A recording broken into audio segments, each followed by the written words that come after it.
What do you see as the biggest challenges facing young people in this community today? I mean, honoring, I think, the multiple challenges that our kids confront. There's obviously like concerns with like really high levels of poverty in this community, issues related to like immigration and kind of just knowing like what legal protections exist for them and for their parents, to safety concerns. But I definitely think in this community, it's just this lack maybe of understanding like there's a larger world outside of this valley, like outside of the North Hills area code. There's so much more that this world can offer them, and I think that because they've only grown up in this community or they've only experienced this community, their neighbors, their family, it's such a tight-knit kind of neighborhood that they're afraid to venture out. Venture out for business, venture out for schooling, venture out just exploring, and that obviously limits a lot of their perspectives and their points of view of just how the world functions. So would you say maybe complacency might be an issue? I would say, is it like or like do you think it's something else? I think it's a bit of complacency, but I also think that there is a level of, there's comfort. There's comfort, but I also think there's a level of fear. The fear of unknown. And because in this community, like in North Hills, most of your neighbors are going to look like you. They're going to have similar cultural backgrounds. And so when it's afraid to venture out into a space that maybe is not as familiar or isn't reflective of the spaces that you're used to. Cool. And to further that, what would you say is a larger community issue? I would say in this community, just socioeconomic mobility and high levels of like poverty. And that manifests itself in like you have multi-generational families living like in a small one-bedroom apartment. Completely. Or at the high school level, we have our kids who are now 14, 15, 16, 17 years old. They become the primary caregivers, and oftentimes they also become financial contributors to their family. And so I definitely think it's socioeconomic status and everything that comes associated with poverty. Okay, cool. Thank you. Next question is, how have changes in the neighborhood, economic, social, or political, affected the school and students? You did mention before the recording that you went to the school and so now you work here. So based on when you were here in high school and in the area, what are some changes that you've seen that have affected the school or the student? I mean, when I was a student here, I was in the Magnet, so I had a very like filtered perspective of the community. I only experienced North Hills and Monroe at large through the lens of like Magnet, and Magnet's a very privileged perspective. You know, I was bussed in.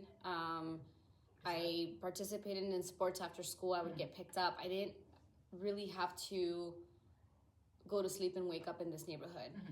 But I can definitely tell you that most of my friends were in residential, and back then, like, yeah, we had a couple of newcomers, students that were like in our ESL, ELT classes.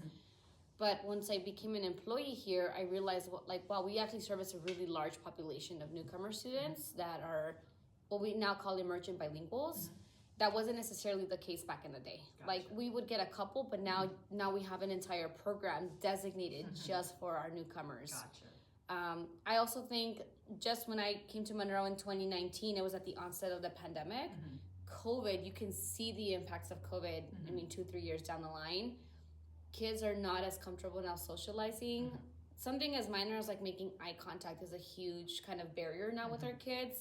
Me too. And I think like it's been hard to recover from that economically, but socially, our kids, we're getting now a lot more, maybe because it's now more reported or it's less taboo now, but kids are reporting higher levels of anxiety, of stress, of depression, of like social detachment. Like they're not able to build social relationships as well as they were before. And if you bring it to this day today, I mean, the larger politics across the United States around immigration, DEI initiatives, it's created a lot of fear in our community. And I think you can see that reflected in our attendance. Like we've had issues with attendance since the spring semester. You can see it's taken a huge dip. So I think COVID, shifting larger politics in the United States around immigration and legal policies, those affect what happens in the classroom. Exactly. Yeah. Cool. Thank you. Next question. What are some misconceptions outsiders might have about this community?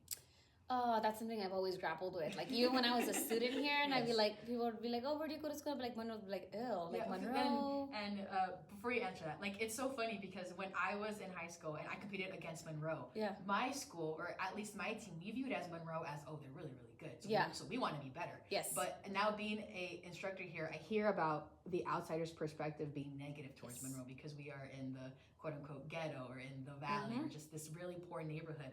And so from your perspective.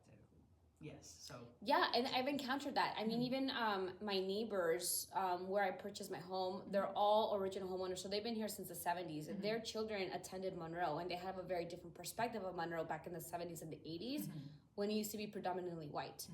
As demographics have changed and it's become minority majority, that came with a lot of like stigma around our school. And it's interesting because in my experience as an educator, like every high school, even the elementaries, they all have discipline issues, right? Yes. For some reason, that became the defining characteristic for our school. For Monroe. Monroe is known because there's a lot of fights there, there's a lot of drugs there, kids don't care about school. And even when I came to interview here, and I would tell people like, oh, I got hired at Monroe, I heard so many people, like other educators, of like, oh yeah, well that's where people go to retire. And I thought, wow, people must really love the school. And I had teachers that had been here for 20, 30 years and coming back, and I was like, oh, I see what people mean. Yes. There's a sense of like the teachers to here don't care about the kids don't care about learning.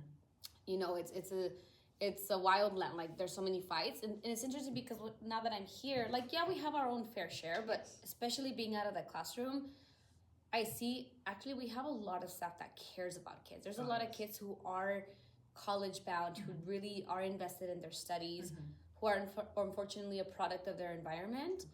And I do say that image I think is slowly starting to shift in the community. I think people realize we have a lot of services and a lot of supports, but just like any other school, we also have our share of challenges and needs. So I think it's a mixed batch, and it's shifted as the demographics change and as programs, as administration changes, the image in the community at large is starting to shift. To your comment around athletics, when I was a student here, Monroe used to be very well known for their basketball team.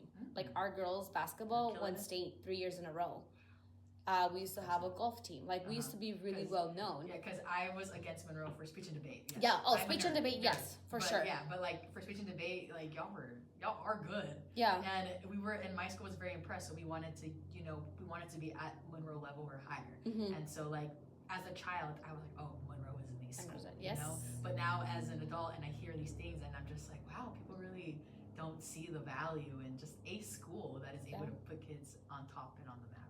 Absolutely. Well, but that goes back to like there's a different perspective if you talk about Monroe as a magnet versus Monroe as a residential school at large. So in the magnet, even when I was a student here, the Monroe Law and Government magnet was it, like in all of LA County. Because of our speech and debate, because of our mock trial. I mean, we had partnerships with judges that would come in and sit in. We had partnerships with different law firms. We would do internships.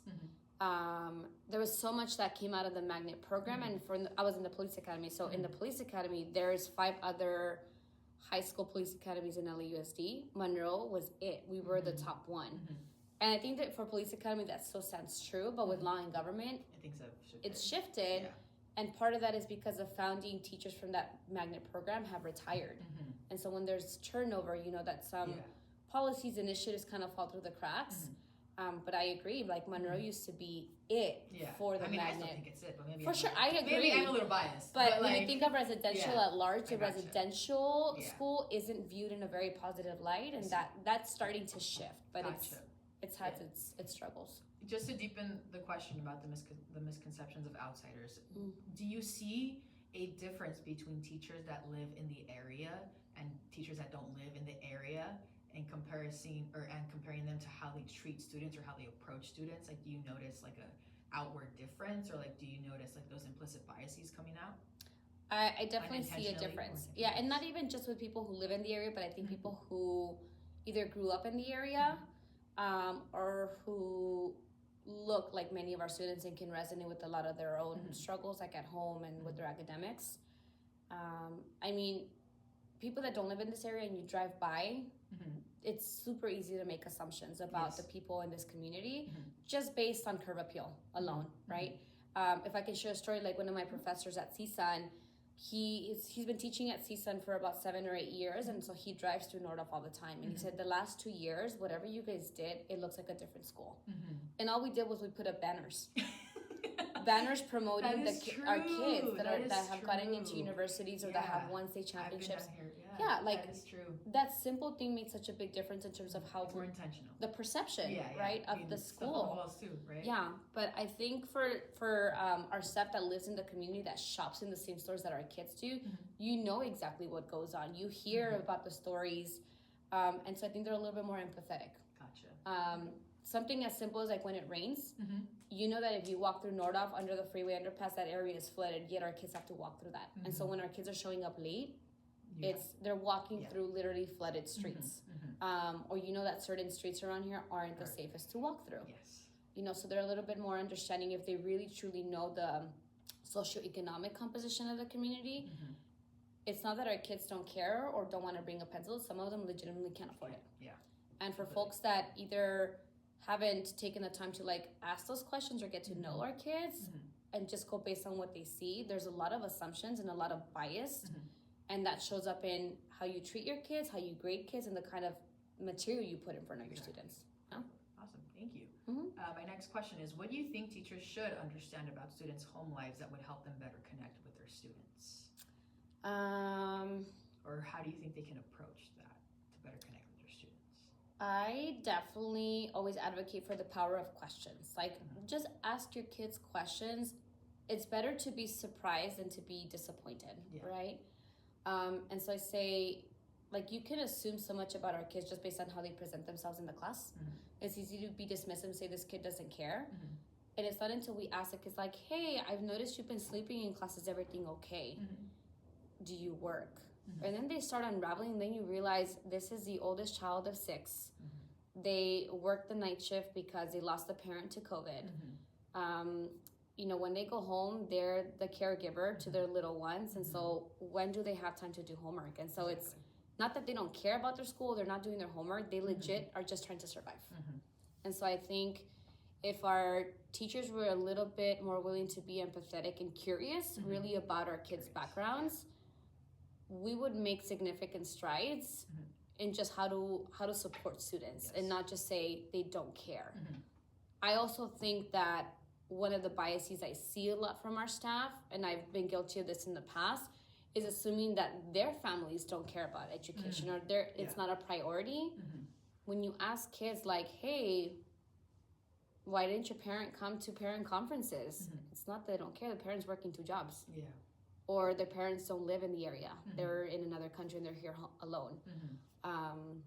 There's always so many more layers. And so I think we need to start just by asking our kids more questions.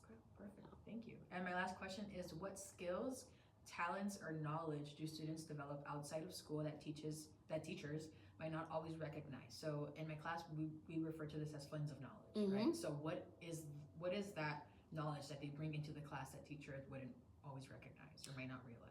Yeah, I think because we're in an academic institution, we value that like only academic knowledge is valid. But I think like our kids are critical thinkers. Our kids know how to problem solve. I think there's a lot of culture and social capital that isn't validated within like our school system.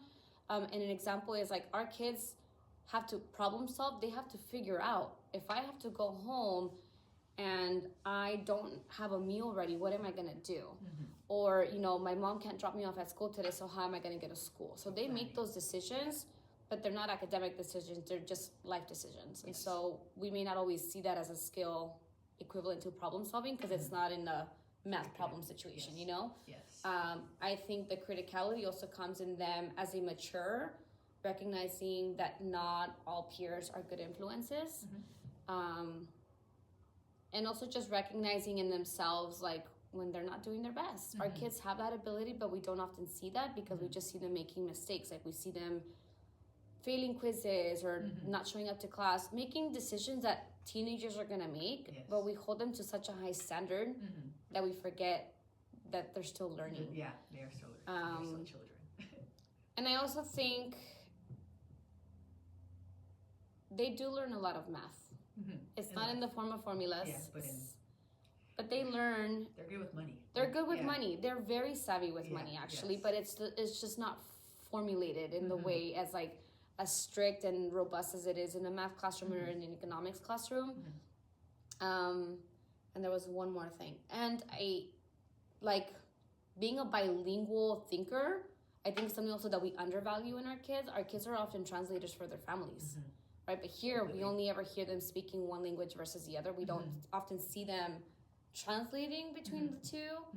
And our kids who are bilingual or multilingual have such beautiful ways of seeing life and viewing the world that we don't often get a chance to really engage. Yeah. Perfect. Awesome. Do you have any last minute thoughts or commentary that you feel is necessary to discuss or talk about in regards to community? I just think the community at large that surrounds Monroe High School, it's such a beautiful, like I always say, it's such a special like school to work at. It's such a special neighborhood to live in.